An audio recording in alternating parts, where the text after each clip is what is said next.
ಅರಕಲಗೂಡು ತಾಲೂಕಿನ ಮಲ್ಲಿಪಟ್ಟಣ ಹೋಬಳಿಯ ನೆಲಬಳ್ಳಿ ಗ್ರಾಮದ ಕೃಷಿ ಜಮೀನಿನಲ್ಲಿ ಗಂಡಾನೆಯೊಂದು ವಿದ್ಯುತ್ ಸ್ಪರ್ಶದಿಂದ ಸಾವನ್ನಪ್ಪಿರುವುದು ಕಂಡುಬಂದಿದೆ.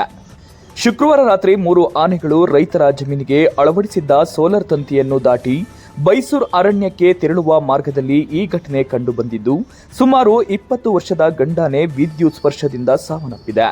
ಹೆಣ್ಣಾನೆ ಮತ್ತು ಮರಿ ಅರಣ್ಯಕ್ಕೆ ತೆರಳಿವೆ ಎನ್ನಲಾಗಿದೆ. ಸ್ಥಳಕ್ಕೆ ಅರಣ್ಯ ಇಲಾಖೆ ಅಧಿಕಾರಿ ಸಿಬ್ಬಂದಿ ದೌಡಾಯಿಸಿ ಆನೆ ಮೃತಪಟ್ಟಿರುವ ಕುರಿತು ತನಿಖೆ ಮುಂದುವರಿಸಿದ್ದಾರೆ. ನ್ಯೂಸ್ 5 ಕನ್ನಡ, ರವಿ ದುಮ್ಮಿ.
ಪ್ರಾಣಿಯು ಪಕ್ಷಿಯು ನಗುತ್ತಿರಲು ಇದು ಗಿಡ ಮರ ತುಂಬಿದ ಕಾಡು ಮನೆ.